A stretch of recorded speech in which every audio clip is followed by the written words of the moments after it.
Hi friends and relatives, இந்த வீடியோவில் நான் என்னுடைய ரொட்டீன் ஒர்க்கில் ஒரு பார்ட்டு தான் நான் உங்களுக்காக ஷேர் பண்ணியிருக்கேன். ஸோ வீடியோவை ஃபுல்லாக வாட்ச் பண்ணுங்கள். ஃபஸ்ட்டு நான் புடலங்காய் கூட்டு எப்படி பண்ணுறதுங்கிறத நான் உங்களோட ஷேர் பண்ணிக்கிறேன்.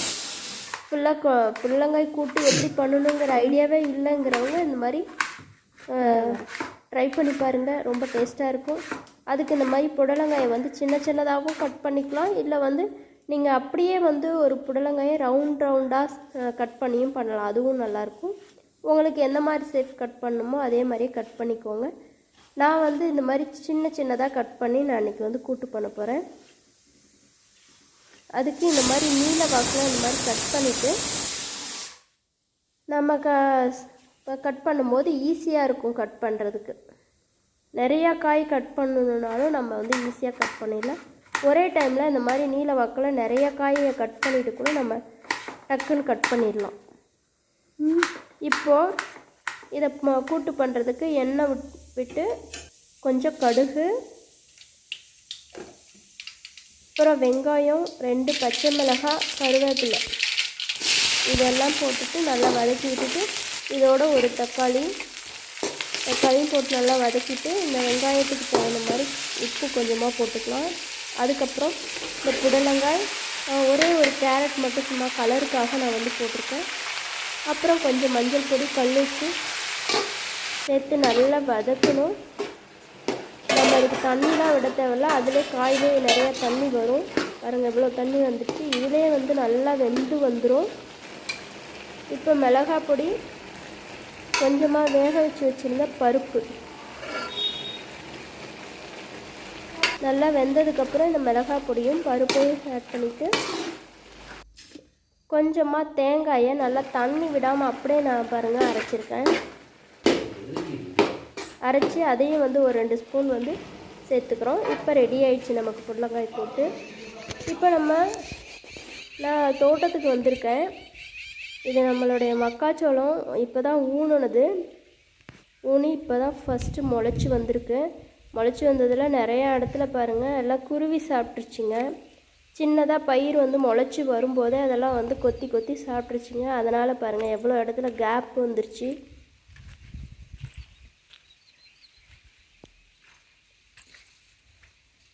இது ட்ரிப்பில் தான் தண்ணி போயிட்டுருக்கு.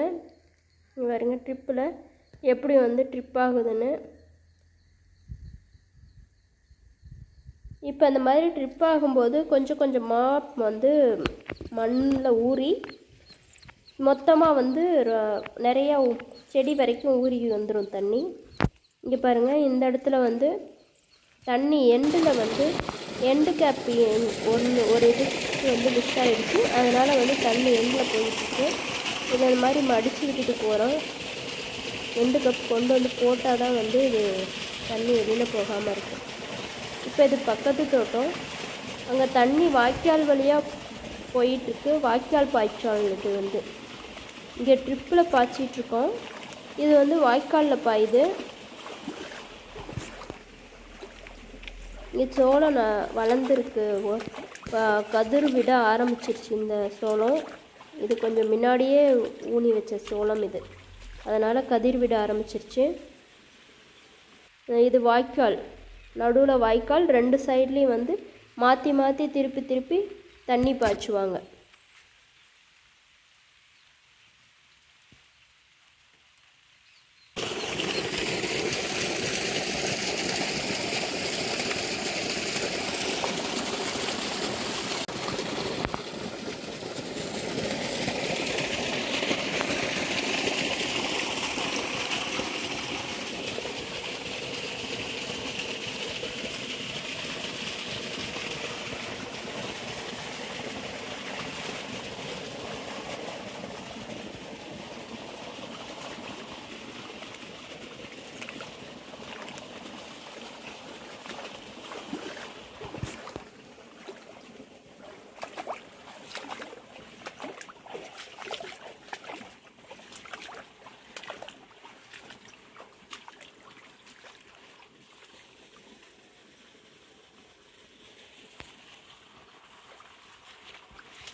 இங்கே ஒரு மரம் இருக்குது. அந்த மரத்து ஃபுல்லாக வந்து கோவை செடி படர்ந்துருக்கு. அதுலேருந்து கோவை பழம் இருக்குது பாருங்கள். கீழெல்லாம் அங்கெல்லாம் உதிர்ந்துருக்கு இந்த பழம்.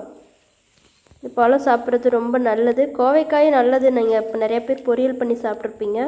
இது நார்மல் கோவைக்காயை விட நீங்கள் பொரியலுக்கு வச்சுருக்க கோவைக்காயை விட கொஞ்சம் கசப்புத்தன்மை கொஞ்சம் அதிகமாக இருக்கும். ஆனால் ரொம்ப நல்லது. இது பாருங்கள், பழம் வந்து பறிக்க முடியலன்ட்டு ஆட்டி விட்டேன், தண்ணியில் விழுந்துருச்சு. அங்கே எவ்வளோ அட்ராக்டிவாக எவ்வளோ கலர்ஃபுல்லாக எப்படி இருக்குது பாருங்கள். இதை குருவிகள் அணில்கள்லாம் நிறைய சாப்பிடும். பார்க்குறதுக்கு நல்லா அழகாக இருக்குது.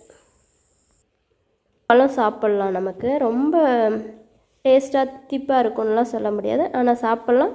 ரொம்ப உடம்புக்கு நல்லது.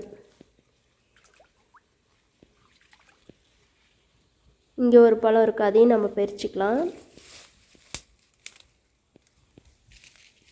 பிள்ளைங்கக்கிட்டலாம் கொடுத்தா நல்லா அந்த கலருக்காகவே விரும்பி சாப்பிடுவாங்க. அதுக்குள்ளே சின்ன சின்ன விதை இருக்கும். நம்ம அதை அப்படியே கழுவிட்டு அப்படியே சாப்பிட்லாம். பாருங்கள், அந்த மாதிரி தான் இருக்கும். இப்போது இங்கே வந்து குன்றின் மணி இருக்குது. இதுதான் குன்றின் மணி. இப்படி தான் இருக்கும் குன்றின் மணி. இங்கேவும் ஒரு பழம் இருக்குது.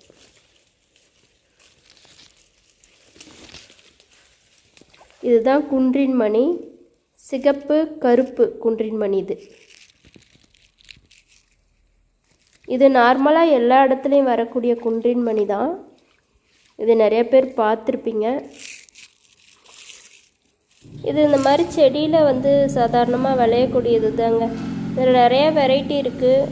பியூர் ஒயிட்டு, பியூர் பிளாக்கு, இதெல்லாம் நான் பார்த்துருக்கேன். மற்ற வெரைட்டிலாம் நான் பார்த்ததில்ல. அந்த பியூர் ஒயிட்டு, பியூர் பிளாக்லாம் நான் வந்து செடியில் பார்த்தேன்னா உங்களுக்கு வீடியோ எடுத்து போடுறேன். இப்போ நான் உங்களுக்கு காட்டணுங்கிறதுக்காக தான் இதை பறித்து எடுத்தேன். இது வந்து நான் நிறையா கலெக்ட் பண்ணி வச்சுருக்கேன். ஸோ நீங்கள் வீட்டில் வைக்கிறீங்கன்னா கொஞ்சம் கேர்ஃபுல்லாக வைங்க. பிள்ளைங்க இருந்துச்சுன்னா எடுத்து வாயில் போட்டுப்பாங்க. இப்போது நம்ம கோவை பழம், குன்றின் மணி இதெல்லாம் பார்த்துட்டு நம்ம வந்தாச்சு. இப்போ நான் இங்கே வந்து துணி ஊற வச்சுருக்கேன். அதை நான் துவைக்கணும். தண்ணி ஓடும்போதே துவைக்கும் போது நமக்கு ஈஸியாக வந்து வேலை முடியும். டக்குன்னு வந்து துவைச்சி அலசிடலாம். சிரமமே தெரியாது. நான் இங்கே ஃபுல்லாகவே ஒயிட் ட்ரெஸ் தான் வந்து ஊற வச்சுருக்கேன். ஒயிட் ட்ரெஸ் துவைக்கும் போது மற்ற ட்ரெஸ்ஸோடு கலந்து துவைக்காதீங்க. அதில் இருக்க கலர்ஸ் ஏதாவது வந்து இதோட ஒட்டுறதுக்கு வாய்ப்பு இருக்குது. அதனால ஒயிட் ட்ரெஸ்னால் ஒயிட் ட்ரெஸ் மட்டும் துவைக்கிறது நல்லது. ஸோ வீடியோவை இது வரைக்கும் வாட்ச் பண்ண எல்லாருக்கும் ரொம்ப ரொம்ப நன்றி. தேங்க்யூ ஃபார் வாட்சிங்.